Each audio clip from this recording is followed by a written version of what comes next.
नमस्कार, मी विशाल पाटील. लोकशाही मराठीच्या न्यूज प्लॅनेटमध्ये आपल्या सगळ्यांचं स्वागत. पुणे जिल्ह्यामधल्या जुन्नरमधून काळीच पिळवटून टाकणारी आणि संतापजनक घटना समोर आली. अवघ्या 9 वर्षांच्या चिमुकलीवर अत्याचार करून तिची हत्या केल्याच्या घटनेनं संपूर्ण जुन्नर हादरलं.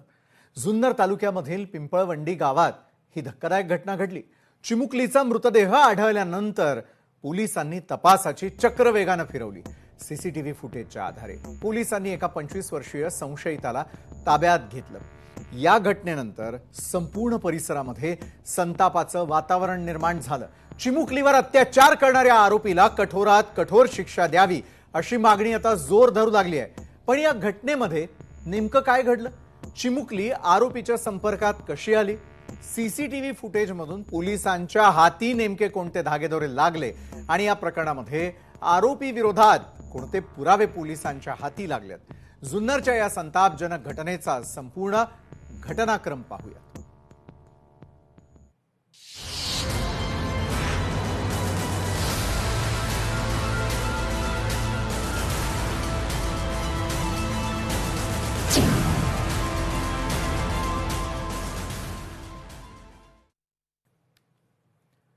तर पुणे जिल्ह्यामधून मन सुन्न करणारी आणि संतापजनक घटना समोर आली, जिनं महाराष्ट्राला मान शर्मेनं खाली घालावी लागली. जुन्नर तालुक्यामधील पिंपळवंडी गावात अवघ्या 9 वर्षांच्या चिमुकलीवर लैंगिक अत्याचार करून तिची हत्या करण्यात आल्याचा प्रकार उघडकीला आला. बरं, या प्रकरणी 25 वर्षीय नराधमाला पोलिसांनी ताब्यातही घेतलं. सीसीटीव्ही फुटेजच्या आधारे पोलीस आरोपीपर्यंत पोहोचल्याची माहिती मिळते. या घटनेनंतर संपूर्ण परिसरात संतापाचं वातावरण असून आरोपीवर कठोरात कठोर कारवाई करण्याची मागणी केली जाते.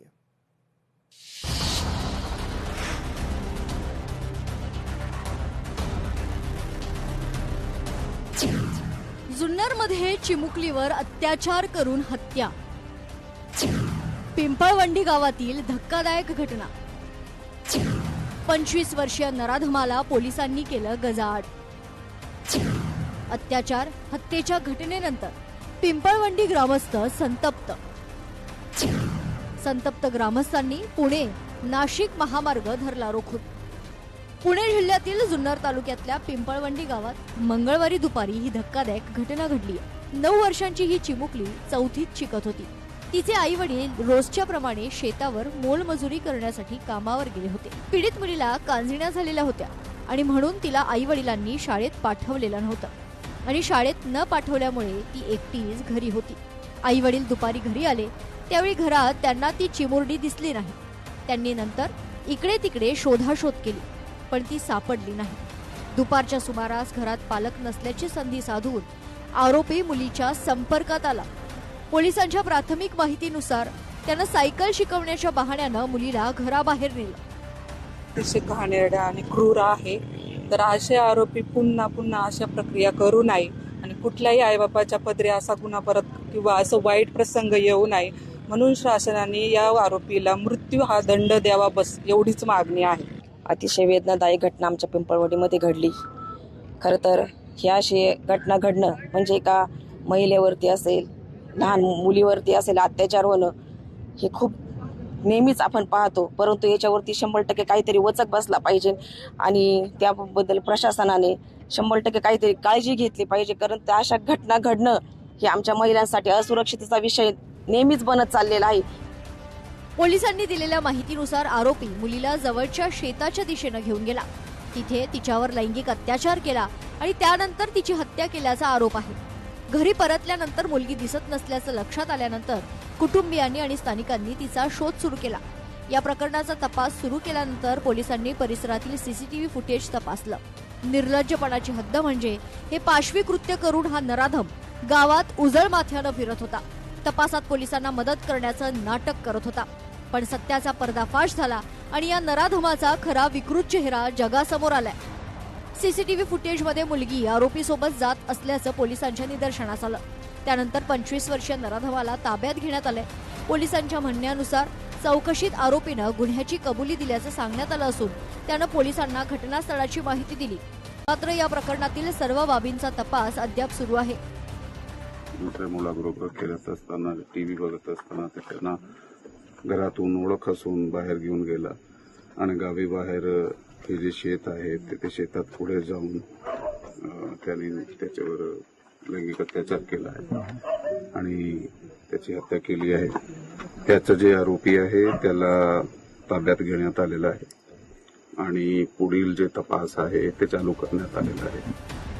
या घटनेनंतर पिंपळवंडी गावासह जुन्नरमध्ये संतापाचं वातावरण आहे. चिमुकलीवर अत्याचार करून तिची हत्या करणाऱ्या आरोपीला कठोरात कठोर शिक्षा व्हावी अशी मागणी स्थानिकांकडून केली जाते. या प्रकरणात फास्ट ट्रॅक कोर्टात सुनावणी करून आरोपीला कठोर शिक्षा मिळावी अशी मागणीही करण्यात आली आहे. पिंपळवंडीच्या लेकीसाठी आणि तिला न्याय मिळावा या मागणीसाठी ग्रामस्थ रस्त्यावर उतरले होते. संतप्त ग्रामस्थांनी पुणे नाशिक महामार्ग रोखून धरला होता. जुन्नर तालुक्यातील पिंपळवंडीमध्ये अक्षरशः अंगाला काटा येईल अशी घटना घडली आहे आणि हाच तो परिसर आहे. या परिसरामध्ये ही घटना घडली आहे. एकंदरीत पाहिलं तर राज्यामध्ये आपण अनेक घटना पाहतो, वेगवेगळ्या पद्धतीने या अत्याचाराच्या घटना घडतात, परंतु जुन्नर तालुक्यातील ही 9 वर्षाची जी चिमुरडी आहे तिच्यावरती या ऊसाच्या शेतामध्ये संबंधित तरुणाने या ठिकाणी येऊन अत्याचार केला आणि या ठिकाणी तिला मारून टाकलेलं आहे. प्रत्यक्ष म्हणजे आम्ही 5:30-6 वाजल्यापासून डिपार्टमेंट बरोबरच होतो. रात्रीच्या 2 वाजेपर्यंत सगळी CCTV चेक करा, हे करा, ते करा, सगळं करा. आम्ही सगळीकडे ऊसाची शेती शोधली, वड्याला शोधलं, सगळीकडे शोधलं. पण ज्या वेळेस डिपार्टमेंटला ज्या पोरावरती संशय होता तोच खरा ठरला. त्यांनी 8 वाजता त्याला ताब्यात घेतलं. ताब्यात घेतल्यानंतर त्यांनी स्वतः गुन्ह्याची कबुली केली. कबुली दिल्याच्या नंतर मग तो फोनवरती वेगवेगळे उत्तर द्यायला. पण आमचे स्वपनदादा लेंडे त्यांनी सविस्तर त्याला माहिती विचारली तर तो सांगितलं त्यांनी कुठं कुठं काय. पण तरी पण काय स्पॉटवर आम्हाला मुलगी भेटली नाही. मग 8:30च्या दरम्यान डिपार्टमेंटने त्याला स्वतः इथं आणलं. इथं आणून त्याला ते चेक केलं आम्ही, तर मग मुलगी इथं सापडली. पण जे त्याचं जर कृत्य बघितलं तर आमच्या घरातली जी मुलगी गेली आज, त्या मुलीला योग्य न्याय मिळावा आणि आमचा न्यायदेवतेवर विश्वास आहे का न्यायदेवता नक्की आम्हाला चांगला न्याय देईल. अक्षरशः आई वडिलांना ही एकुलती एक मुलगी होती, हे विशेष आहे आणि ती मुलगी आज आपल्या आई वडिलांजवळ नाही. एकंदरीत पाहिलं तर आरोपीने हे जे कृत्य केले हे खरोखरच अतिशय निंदनीय आहे आणि या आरोपीला कठोरात कठोर शिक्षा व्हावी यासाठी ग्रामस्थ मागणी करत आहेत. जुन्नरच्या पिंपळवंडी गावात घडलेल्या या घटनेनं पुन्हा एकदा बाल सुरक्षेचा गंभीर प्रश्न ऐरणीवर आलाय. अवघ्या 9 वर्षाच्या चिमुकलीवर अत्याचार करून तिचा असा खून होणं हे संपूर्ण समाजाला हादरवणारं आहे. आता तपासातून नेमकी सत्यस्थिती समोर येणं, आरोपी विरोधात भक्कम पुरावे न्यायालयात सादर होणं आणि दोष सिद्ध झाल्यास कायद्यानुसार कठोर शिक्षा मिळणं हीच या प्रकरणातील सर्वात मोठी अपेक्षा आहे. साईदीप ढोबळे, लोकशाही मराठी, जुन्नर. आणि याच महत्त्वाच्या मुद्द्यावरती अधिक चर्चा करण्यासाठी आपल्या सोबत आहेत शिवसेनेच्या आमदार डॉक्टर नीलमताई गोरे. डॉक्टर, आपलं खूप खूप स्वागत. अगदी मला थोडक्यात आपल्याकडून जाणून घ्यायचं आहे की जुन्नरचे जे आमदार आहेत शरद सोनवणे ते देखील आपल्याबरोबर जोडले जातील, त्यांच्याशी वेगळी मी चर्चा करणारच आहे. मात्र नीलमताई, पहिला महत्त्वाचा प्रश्न, गेले कित्येक वर्ष तुम्ही देखील या महत्त्वाच्या विषयांवरती कामं करताय, महाराष्ट्रातल्या अनेक केसेस सॉल्व्ह करण्यामध्ये मदतही केली. मला सांगा, बालसुरक्षेच्या दृष्टीनं अशा घटना रोखण्यासाठी यंत्रणा नेमकी कुठे कमी पडताना दिसते? त्या आईशी बोलले, त्या मुलीच्या मातोश्रीशी, आणि एक असं दिसतंय जुन्नर आणि खेड आणि आंबेगाव भागामध्ये, राजगुरुनगरमध्ये मी अनेक वर्ष स्त्रियांचे गट तिथे उभं करण्याचं काम केलेलं आहे. परंतु मुख्य मला असं दिसतंय की हे गरीब लोक आहेत. शेतावरती आई कामाला गेली होती आणि शाळेतून ती आल्यानंतर हा मुलगा घरी येणं जाणं करत होता, ओळखीचा होता, म्हणून मुख्यतः विश्वास टाकला जातो कुटुंबियांकडून स्वाभाविकपणाने. बरोबर आहे. तो कुटुंबियांचा दोष म्हणता येणार नाही, परंतु एक वासनांधता अनेक कारणांमुळे समाजामध्ये आपल्याला वाढताना दिसतेय. आणि त्याच्यामध्ये सारखं रील्स मधून येणारे काही गोष्टी, ब्ल्यू फिल्म्स असतील, काही औषध वासनांध लोक घेतात. आम्ही नागपूर, संभाजीनगर, अशा पुणे इथे सगळ्या केसेस झालेल्या पाहिल्या की सातत्याने त्यांच्या मनामध्ये कुठल्याही स्त्रीचं शरीर पाहिलं तर फक्त स्त्रीच्या शरीरासाठीच वखवखलेले असल्यासारखं, प्राणी म्हणजे प्राणी सुद्धा खरं तर असं वागत नाही मादीशी, परंतु अशा प्रकारची मानसिकता आपल्याला दिसते. तर आज माझं संदीप गिल, आमचे जे पोलीस अधीक्षक आहेत, त्यांच्याशी बोलणं झालं आणि बरेच दिवस मी म्हणते आहे पोलिसांना की दाते साहेबांनी मान्य केलेलं आहे की दक्षता समित्या या परत कार्यरत केल्या पाहिजेत. पहिल्या काळात काय झालं विशाल की भरोसा सेल चांगले सुरू झाले, पण ते कौटुंबिक हिंसाचाराबद्दल आहे. परंतु ह्या ज्या मुलींचं लैंगिक शोषण किंवा अत्याचार, बलात्कार, मुलींचं अपहरण, ड्रग्ज घेऊन मुलींवर होणारे हल्ले, त्यांना गायबच करून टाकणं, या प्रश्नांसाठी भरोसा सेल पुरेसा नाही आहे. तर समाजातली माहितीची वाहिनी ही पोलिसांशी विश्वासाने जोडली जाण्याबरोबर पुरुष वर्गामध्ये, विशेषतः तरुण मुलांमध्ये अधिक मोठ्या प्रमाणात स्वतःवरती जसे त्यांचे अधिकार आहेत स्वतः, तसे मुलींशी पण आपण नीट वागलं पाहिजे, त्यांच्यावर असा अत्याचार करता कामा नये, अशा प्रकारचे थोडे प्रबोधनाचे कार्यक्रम घेणं आणि त्याचबरोबर या केसमध्ये शिक्षा होणं, फाशीची शिक्षा होऊ शकते.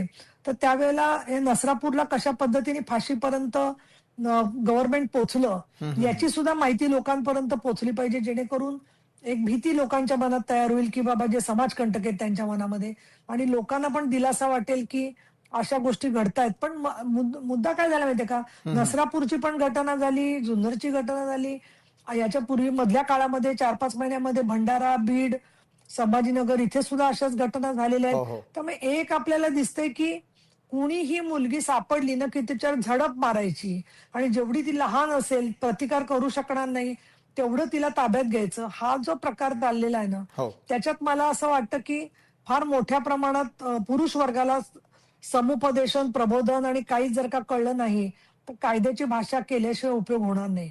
आम्ही महिलांना किती जागृत करणार, महिलांना किती जागृत केलं तरी. आई मजुरीला गेल्यावरती मध्यंतरी मावळातली पण अशीच केस झाली होती, ती पॉक्सोची केस होती. आणि बालघरं नाहीयेत, मला सरकारमध्ये आम्ही आहोत, सातत्याने आमचा प्रयत्न असतो, पण महिला बालविकासच्या ज्या प्रतिनिधी असतात त्या गाव पातळीवरच्या, त्यांची पण समुपदेशनाची जबाबदारी असते. पण हल्ली कुणालाही काही एक काम सांगितलं ते म्हणतात आमच्या नियमात हे बसत नाही. असं आपण ज्या कारणामुळे आहोत कामामध्ये त्याच कारणाचं असं मोजमाप करायला लागलो तर माणुसकीचं मोजमाप कोण करणार, बरोबर, हा प्रश्न मला वाटतो. आणि म्हणून मी असं म्हणेन की बीट मार्शल्स ची गस्त वाढवली पाहिजे, जेणेकरून लोकांना ताबडतोब हे लक्षात येईल की या मुलीला घेऊन चाललेला आहे. पण खरं सांगायचं तर सगळं पोलीस करू शकत नाहीत काम. समाज हा मुलींचे रक्षक झाला पाहिजे असं मला वाटतं. बरोबर आहे. पण नीलमताई, आज ज्यावेळेला या घटना आणि त्या घटनेसंदर्भातली घटना लगेच समोर आल्यानंतर तुमची प्रतिक्रिया आम्ही देखील दाखवली. महत्वाचा प्रश्न हा निर्माण होतो की नीलमताई, लहान मुलांच्या सुरक्षेसाठी ग्रामीण भागामध्ये पोलीस आणि प्रशासनाची प्रतिबंधात्मक यंत्रणा खरोखर किती प्रभावी आहे? म्हणजे मनुष्यबळाचा प्रश्न असेल, तिथली यंत्रणा असेल, तिथले दक्ष अधिकारी असतील, पोलीस अधिकारी असतील आणि त्या ठिकाणची लोकसंख्या असेल, त्या अनुषंगानं पोलीस आणि प्रशासनाची प्रतिबंधात्मक यंत्रणा खरोखर किती प्रभावी वाटते तुम्हाला? मला असं वाटतं की फारच म्हणजे लोकांच्या चांगुलपणावर विश्वास ठेवून चाललेलं आहे सगळं चाललंय ते.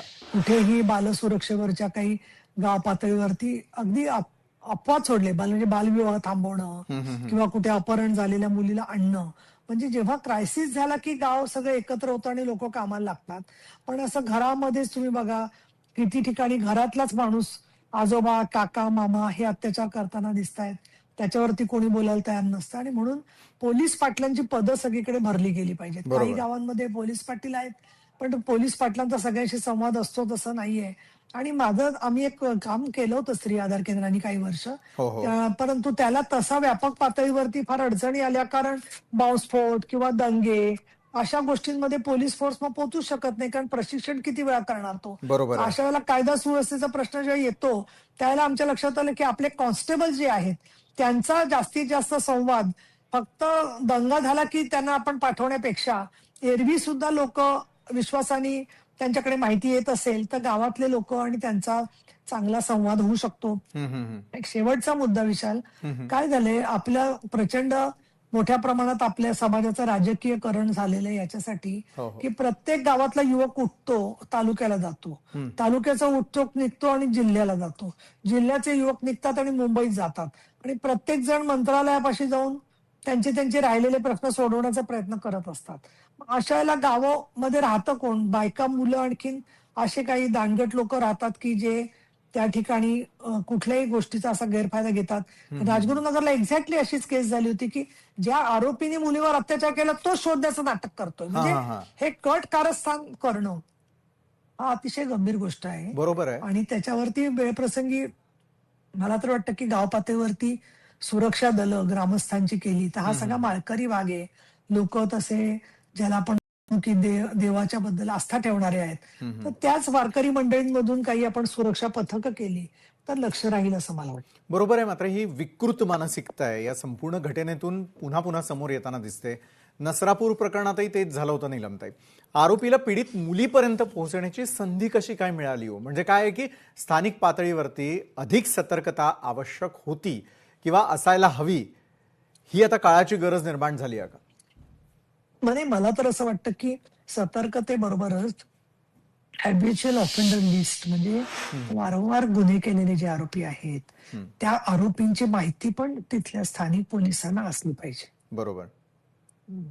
बरं, एक मला थोडक्यात विचारायचं आहे की अशा गंभीर घटना ज्या वेळेला होतात या गुन्ह्यांमध्ये तपास हा जलद आणि निष्पक्ष होण्यासाठी कोणती पावलं तातडीनं उचलली गेली पाहिजेत असं तुम्हाला वाटतं, जेणेकरून जी केस आहे ती स्ट्रॉंगली मांडता येऊ शकते, केसमध्ये कुठेतरी लूपहोल्स राहतात आणि मग आरोपी गजाआड न होता मोकाट सुटतो आणि पुन्हा दुष्कृत्य करतो? कसं होतं की बघा, दुःखाच्या धक्क्यात लोक असतात बरोबर आहे. आणि पोलीस जेव्हा माहिती द्यायला जातात तेव्हा लोकांना अनेक कारणामुळे पोलिसांवरतीच राग आलेला असतो आणि मग ते काही वेळेला दुःखाच्या आवेगात म्हणतात आता आमची मनस्थिती नाहीये, आपण उद्या बोलूया, आपण परवा बोलूया, किंवा कोणी दुसऱ्या छोट्या मुली असतील तर त्यांच्या जबानी घेणंही अशाला अवघड असतं. आणि मग काय होतं की आरोपीचे वकील हाच कोर्टामध्ये मुद्दा करतात की घटना ही घडली आणि FIR नोंदवायला उशीर का झाला. त्याच्यामुळे प्रश्न असा आहे की घटना घडल्या त्याचे तपशील लक्षात असतात, त्याच वेळेला ते मांडणं किती दुःखद आलं असलं तरी शेवटी मार्ग नाहीये त्या गोष्टीला, हे एक महत्वाचं आहे. दुसरं एक आहे की कायदा आपल्या बाजूनी आहे, पण त्याचबरोबर DNA टेस्टमध्ये 100% सिद्ध होतं. त्याच्यामुळे अशी भीती वाचायचं कारण नाहीये की त्याच्यामध्ये कशा पद्धतीने ते सिद्ध होणार. परत CCTV फुटेज बऱ्याच ठिकाणी लोकांनी लावलेले आहेत, त्याच्यातून मिळालेलं असतं. आणि ज्यावेळेला आरोपी याच्यात काही बडबडला आत नंतर तरी सुद्धा परिस्थितीजन्य पुराव्यातून हे सगळं सिद्ध होऊ शकतं. असं आतापर्यंतच्या घटनात विशेषतः DNA टेस्ट समोर आल्यापासून गेल्या काही वर्षातला अनुभव आहे की कन्व्हिक्शन व्यवस्थित होतं.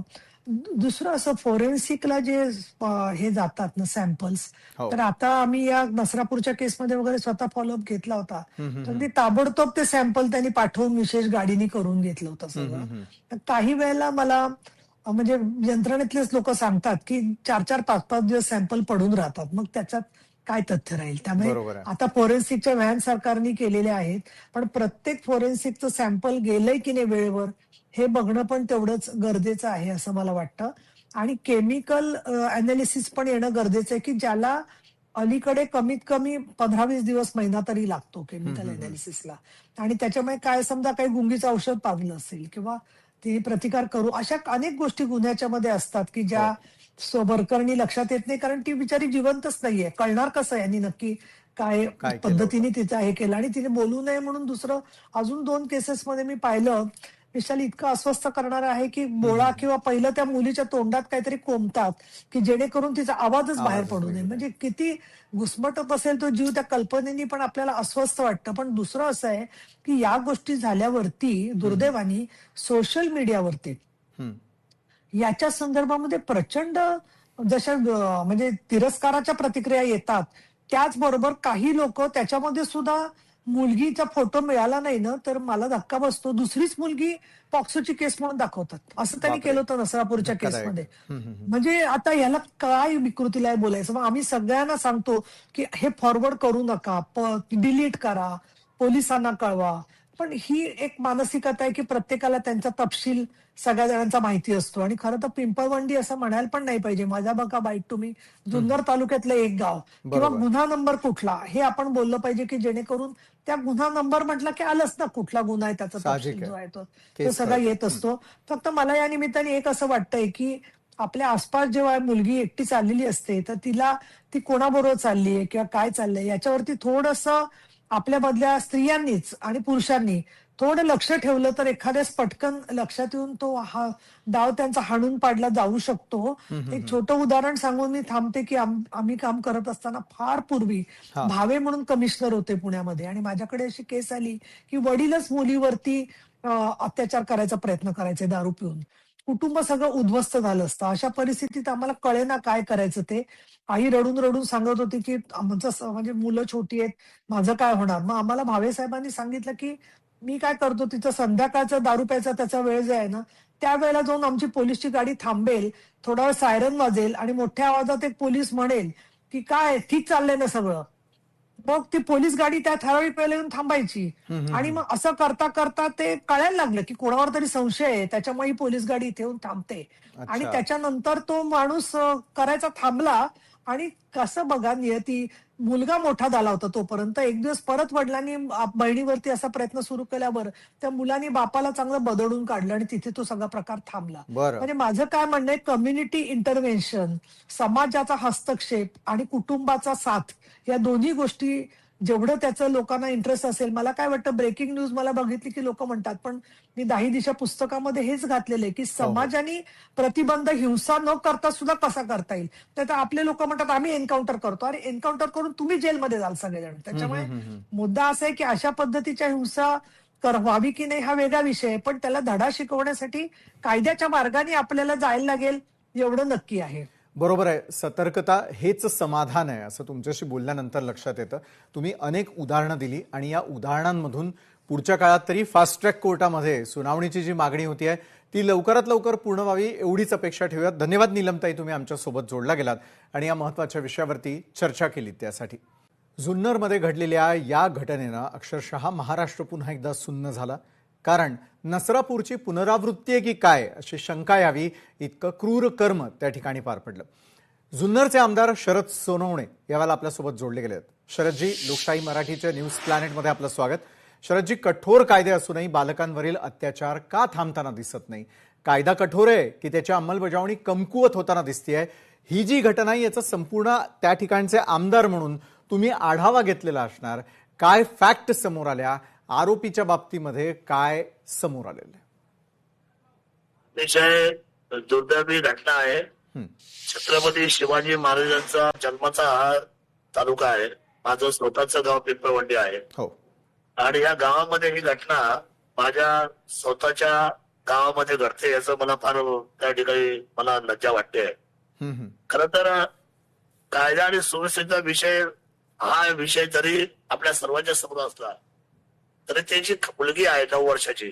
तिच्या जवळच हे कुटुंब, ओळखीचं कुटुंब, संबंधातलं कुटुंब आणि एकमेकांच्या परिचयाचं कुटुंब असं असताना आई वडील ज्या वेळेला स्वतःचं पोट भरण्यासाठी कष्ट करण्यासाठी शेतमजूर म्हणून ते ज्या वेळेला मुलीला काही लोकांच्या विश्वासावर ठेवून जातात, त्या विश्वासाचा आज गळा घोटला गेला आहे. बरोबर. तर अशी घटना म्हणजे आता महाराष्ट्राला हा मोठा गंभीर विषय झालेला आहे की आपली मुलं मुली आता कुणाच्या ताब्यात, कुणाच्या विश्वासावर आपण ठेवली पाहिजे. शेजारी पाजारी जर सुरक्षित नसेल आपल्या दृष्टीने तर ही फार मोठी भयानक गोष्ट आहे. शेवटी आपण म्हणतो की शेजार धर्म मोठा आहे. आपल्या शेजारची लोक, आपल्या ओळखीचे लोक ही आपली विश्वासाची लोक असतात. हो. पण विश्वासाला आज एवढ्या मोठ्या पद्धतीचा गंभीर छेद जाईल किंबहुना याचा विचार करावा लागतो, ही फार मोठी खिदाची बाब आज महाराष्ट्रापुढे येऊन ठेपलेली आहे. मी वारंवार या बाबतीमध्ये विचार करतोय की कुंपणाने शेत खाल्लेलं आहे आज. या छोट्याशा मुलीचा विश्वास आपुलकीच्या नात्याने मी आपल्या ओळखीचा आहे म्हणून तिला घेऊन जाणं आणि तिची फसवणूक करून तिच्यावर निर्दयी अशा पद्धतीचा बलात्कार करून तिचा गळा घोटणं, ही बाब म्हणजे मला हेच वाटतं की आपल्या विचारांच्या पलीकडची आता ही बाब झालेली आहे. आता मुलं सुरक्षित राहिलेली नाही. महाराष्ट्रामध्ये चिंतेचं वातावरण आहे. एका बाजूला आपण शिक्षणाने पुढारलं म्हणतोय, दुसऱ्या बाजूला आपण फास्ट ट्रॅकवर आलेलो आहे. नसरापूरच्या घटनेला काहीच दिवस झालेल्या या जिल्ह्यामध्ये घडलेली आहे, पुणे जिल्ह्यामध्ये. विश्वास आहे की फक्त ते दक्षिणेला घडले आणि ही आता उत्तरेला घडलेली घटना आहे कालची. पण अतिशय खेंचनेक आहे. म्हणजे ओळखीच्या मुलीला त्या माणसावर जाताना थोडं सुद्धा भय वाटलं नाही, परंतु भयावय पुत्र मात्र ह्या 24 वर्षाच्या मुलाने केलेला आहे. आणि काय कुठल्या शब्दामध्ये खरं या गोष्टीचं महाराष्ट्रापुढे आम्ही जावं आणि आपण काय बोलावं. कायदा आणि सुव्यवस्था मी म्हणतो भर चौकात उद्या गोळ्या घालायच्या वेळांतरी चालेल असाही कायदा करू, पण लोकांची नियती चालल्यात कुठे? माणसाच्या मनामध्ये हा सगळा असलेला विचारांचा, संस्काराचा, छत्रपती शिवरायांचा वारसा. छत्रपती शिवराय सांगायचे की या स्वराज्यातली महिला हे आमचं दैवत आहे. बरोबर. स्वराज्याच्या महिलेला दैवत मानणारे छत्रपती शिवरायांचे संस्कार कुठे, आणि आज या पद्धतीने वागणारा आज संपूर्ण समाज कुठे, ही खरं तर हा विरोधाभास आहे. या बाबतीमध्ये तुम्ही सर्वांची सूचना मागा. महाराष्ट्रामध्ये विधानसभेमध्ये त्या सूचनेची आम्ही निश्चितपणे आदर करू, आणि काय कडक करता येईल, अजून काय बोलता येईल, काय सांगता येईल, तुम्ही आम्हाला सगळ्यांनी सूचित करा. खरं तर सतत हाकेच्या अंतरावर आहे. मी सुद्धा हाकेच्या अंतरावर राहिला आहे, आणि पोलीस स्टेशन हाकेच्या अंतरावर आहे.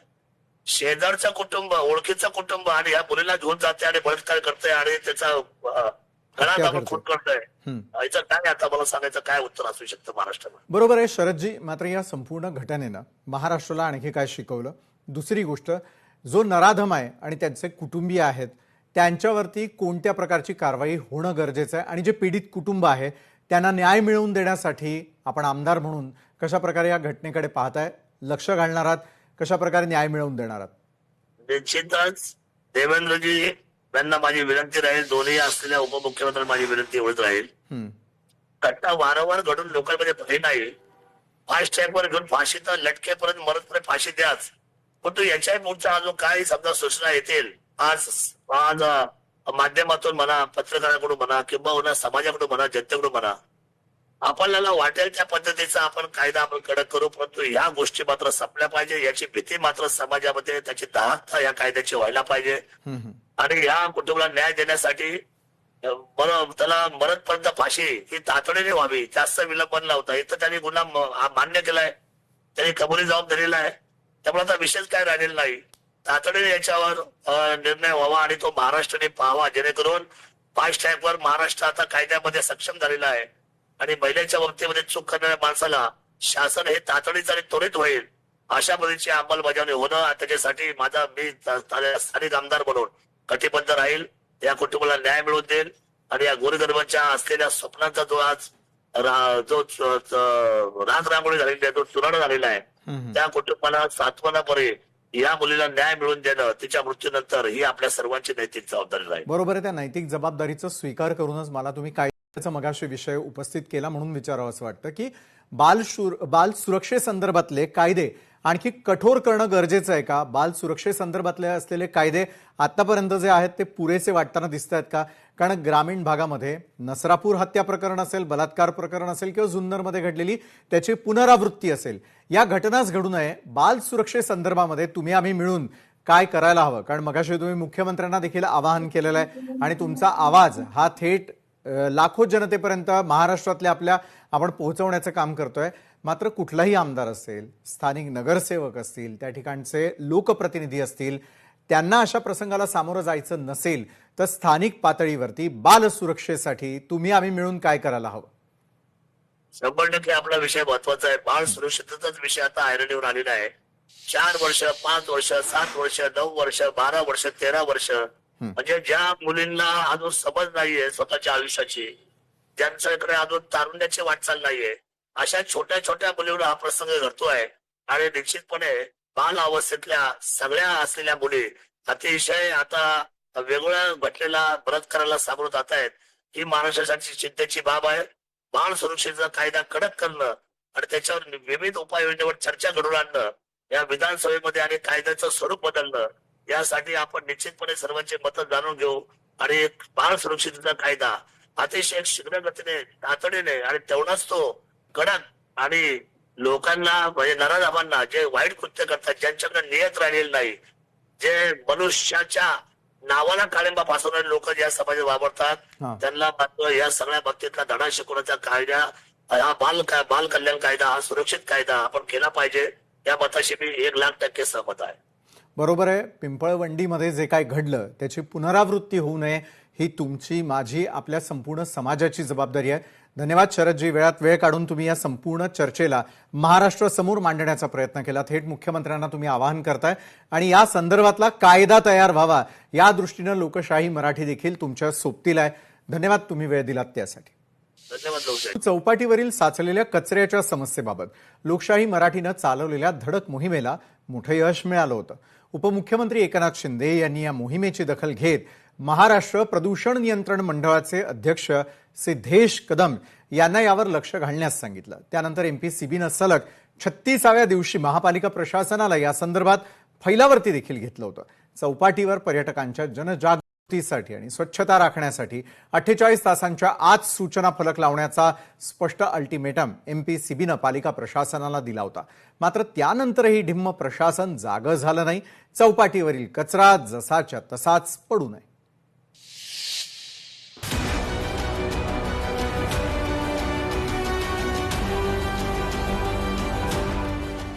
जुहू चौपाटीवर कचऱ्याचं साम्राज्य जैसे थे.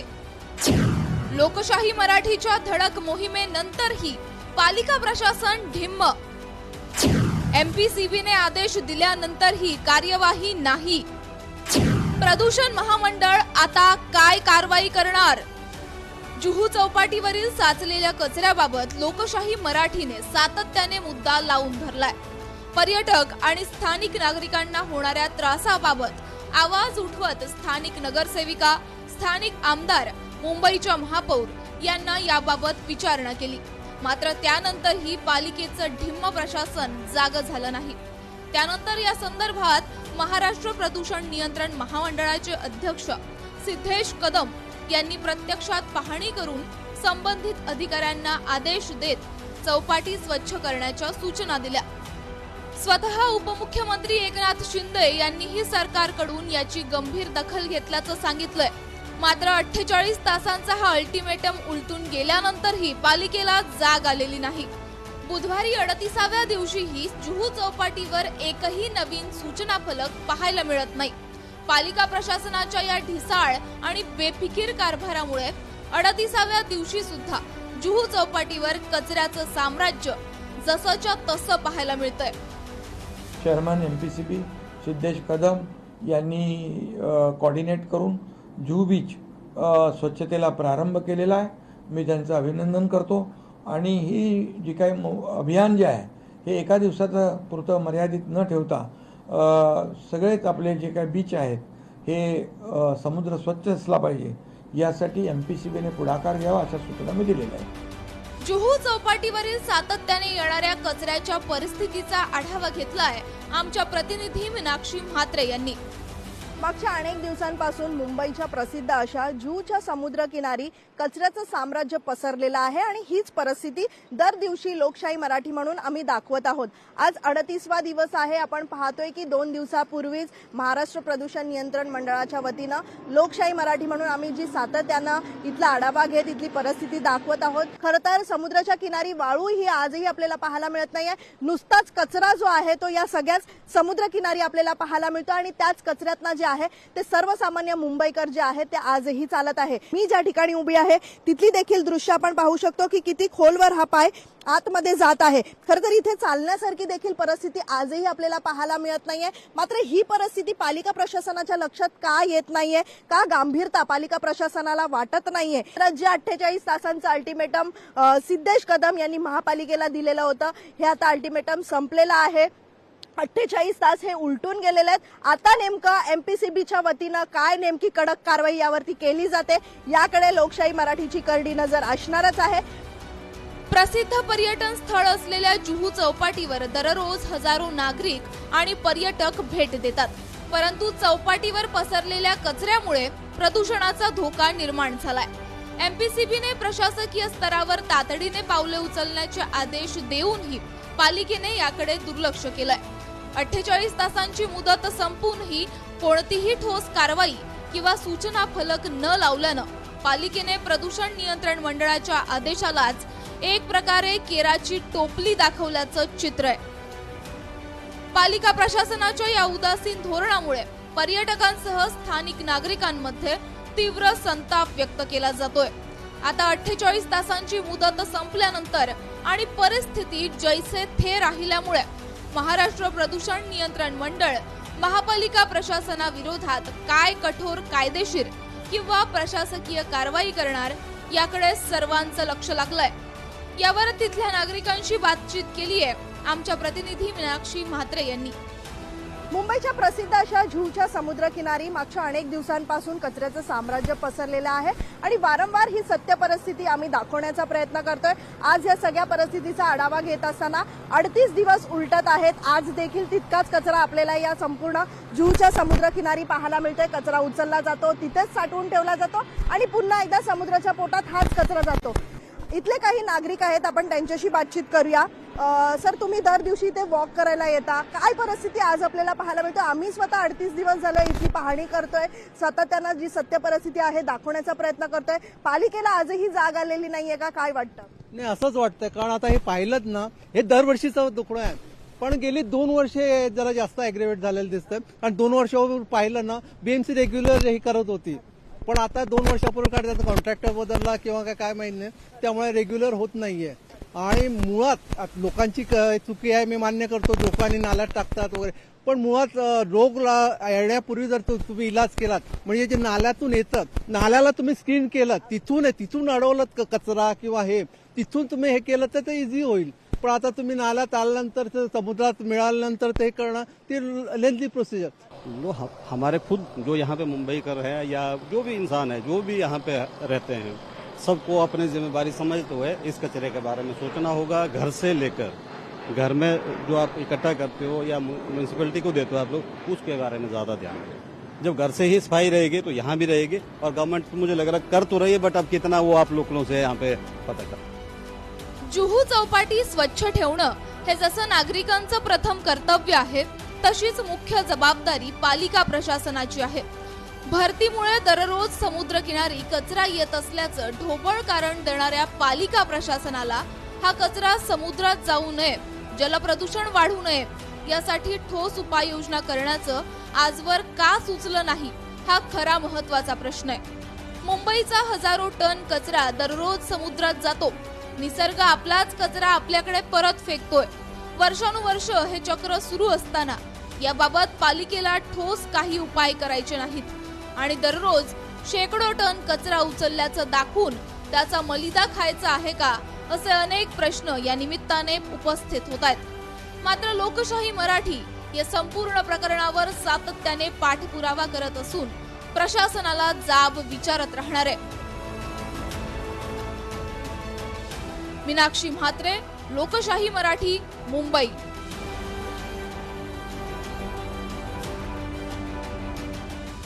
पालिकेतील भ्रष्टाचाराच्या कथा आता नव्या राहिलेल्या नाहीत। पालिका प्रशासन नागरिकांच्या सर्व मूलभूत नागरी सेवा सुविधा पुरवत असल्यानं दररोजच्या कामांसाठी पालिकेत येणाऱ्या नागरिकांना अनेकदा लाच दिल्याशिवाय काम होत नसल्याचा अनुभव येतो। नागरिकांना आवश्यक अनेक परवानग्या ह्या पालिकेच्या विविध विभागांमधून होत असल्यानं या ठिकाणी भ्रष्टाचाराला खतपाणी मिळतं। अनेक अधिकारी तर कंत्राटदारांशी संगनमत करून त्यात मलिदा खात असतात, असे आरोप आतापर्यंत होत होते। आता खुद्द मुंबईच्या महापौरांनी पालिकेत भ्रष्टाचार होत असल्याचा दावा केलेला आहे।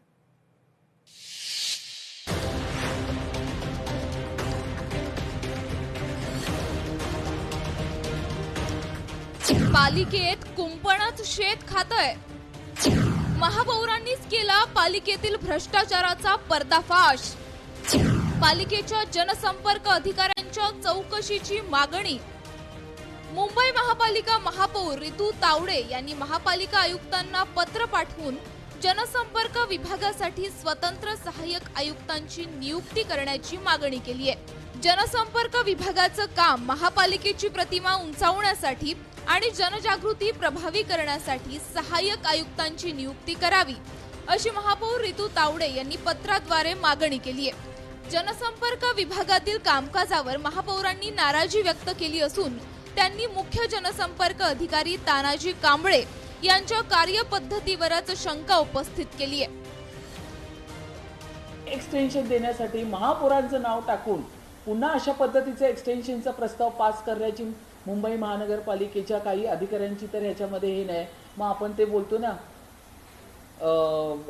जे आहेत ही जी लपलेली माणसं आहेत, झारीतले शुक्राचार्य, हे आपल्याला शोधून काढावे लागतील। मी PRO डिपार्टमेंटचे तानाजी कांबळे त्यांना वारंवार सांगितलं की वारंवार मी एक गोष्ट मुंबई महानगरपालिकेत बघते की एकालाच सतत त्याच कंपनीला का कॉन्ट्रॅक्ट दिलं जातं। आपण वेगवेगळ्या निविदा काढून दुसऱ्यांना पण का आपण संधी देत नाही। एखादी महिला जर पुढे जात चांगल्या पदापर्यंत पोहोचत असेल तर तिचे पाय खेचणारे लोक अधिक असतात. इथे तेच सुरू आहे. महापौर कार्यालयात प्रसिद्धीसाठी 25 लाखांच्या खर्चाचा आधीचाच प्रस्ताव आहे. ज्या कंपनीला हे काम दिलंय ते कॉन्ट्रॅक्ट हे आजपासूनचं नाहीये, ते गेल्या 2 वर्षांपासूनचं कॉन्ट्रॅक्ट आहे. ही कंपनी माय बीएमसी पोर्टलसाठी काम करते. या पोर्टलमधून महापौर यांचा प्रसार प्रचार दाखवला जातो. ही व्यवस्था माझ्याबरोबर राहिली पाहिजे, माझं काम सर्वांना पोहोचलं पाहिजे यासाठी पत्र दिलेलं सर्व महापौरांना ही व्यवस्था दिलेली असते. तशीच ही व्यवस्था आहे. मी मागेच पत्र काढणार होते पण राहून गेलं. मी डिपार्टमेंटला सांगितलंय पत्र द्या. महानगरपालिकेला रन टाइम सोल्युशन याच एका कंपनीला देण्याची काय गरज आहे असा थेट सवाल आता महापौरांनी केलाय. जनसंपर्क अधिकारी तानाजी कांबळे यांना बोलले होते, त्यांनाच का काम देताय? तुम्ही स्टँडिंगच्या प्रस्तावावर महापौर यांची सही असते. हा प्रस्ताव आयुक्तांच्या सहीने गेलाय, मग माझं नाव कशाला? असे अनेक प्रश्न महापौर रितू तावडे यांनी उपस्थित केलेत. हे गेल्या 2 वर्षापासून मुंबई महानगरपालिकेमध्ये हे कॉन्ट्रॅक्ट आहे आणि आतापर्यंतच्या माहितीनुसार प्रत्येक महापौरांना माय बीएमसी हे जे पोर्टल असतं मुंबई महानगरपालिकेचं, त्या पोर्टलच्या माध्यमातून त्या पोर्टलवरती महापौरांचा सुद्धा पूर्ण दिवसभराचा जेवढा पण प्रसार असतो, प्रचार तो त्या पोर्टलमधून दाखवला जातो. आता गेले 3 वर्ष ही जर messrs run time social private limited company काम करते, तर ह्यांनाच आपण एक्सटेन्शन का देतोय? ओशियन फिल्म बनवण्यासाठी 4,72 लाखांचा खर्च केला जातोय. या प्रकरणी तानाजी कांबळे यांची कसून चौकशी करा, त्याबद्दलचं पत्र आपण काढतोय. तानाजी कांबळे यांच्यावर स्वतंत्र सहाय्यक आयुक्त नेमा अशी मागणी या पत्रातून करणार असल्याचं सांगत महापौर रितू तावडे यांनी पालिकेच्या जनसंपर्क अधिकाऱ्यांना लक्ष करत यात भ्रष्टाचार होत असल्याचा गंभीर आरोप केलाय. काही ठराविक माध्यमांना कशा जाहिराती जातात, विरोधकांच्या हातात हात घालून काम केलं जात असेल तर हे योग्य नसल्याचं महापौर रितू तावडे यांनी सांगितलंय. या ठिकाणी 4,72,00,000 हे बघा जनसंपर्क विभागाकडून निवेदनाशिवाय कंत्राट. आता तुम्ही तानाजी कांबळेंची जाऊन चौकशी करा सगळ्यांनी कसून. मी आत्ताच माझं पत्र देते की आतापर्यंत स्वतंत्र कारभार पीआरओ डिपार्टमेंट तानाजी कांबळे, त्याच्यावरती असिस्टंट कमिशनर नेमा, आजच पत्र माझं जातं त्यासाठी. महापौर रितू तावडे यांनी पालिकेच्या कार्यालयात चाललेल्या भ्रष्टाचाराची माहिती उघड केल्यामुळे पालिकेचे अधिकारी कोणाची हातमिळवणी करून कसा मलिदा खातात हे आता लपून राहिलेलं नाही. पालिकेच्या अधिकाऱ्यांची अन्यत्र कुठेही बदली होत नाही किंवा त्यांना वेगळ्या विभागात काम करावं लागत नाही. याचमुळे आपण करू ती पूर्व दिशा अशा प्रकारच्या कामांची अधिकाऱ्यांना सवय जोडली जाते. त्यामुळे हे अधिकारी निर्ढावलेले होतात. याआधीही पालिका कर्मचारी आणि अधिकाऱ्याच्या अनेक तक्रारी आल्यात, पण त्या संबंधित अधिकाऱ्यांवर कारवाई होत नाही. अधिकाऱ्यांच्या या वर्तनामुळे अधिकारी त्यांच्या पदाचा गैरवापर करतात. आता थेट महापौरांनी याला पुष्टी दिल्यानंतर ही चर्चा अधिक वाढलीय. मागे चेंबूर झाड पडून एका निष्पाप विद्यार्थ्याचा मृत्यू झाल्याप्रकरणी विभागीय जबाबदारी म्हणून उद्यान अधीक्षकांच्या निलंबनाची मागणी जोर धरू लागली होती. त्यावेळी पालिकेने दिलेल्या अहवालावरही महापौरांनी आक्षेप घेतला होता. अशा अधिकाऱ्यांना पाठीशी न घालण्याबाबत त्यांनी निर्देश दिले होते. मात्र पालिकेच्या ढिम्म कारभारामुळे अशा निर्ढावलेल्या अधिकाऱ्यांना अभय मिळतं. पालिकेच्या भ्रष्ट कारभाराची आणि अधिकाऱ्यांच्या मनमानी कारभारावर आता प्रशासकीय अंकुश आणण्याची गरज आहे. ब्युरो रिपोर्ट, लोकशाही मराठी, मुंबई.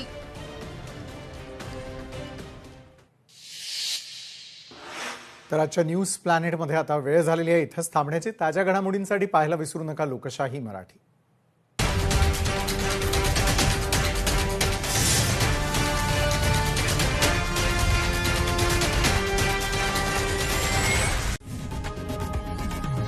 लोकशाही मराठी ऐका, पहा, जागरूक रहा.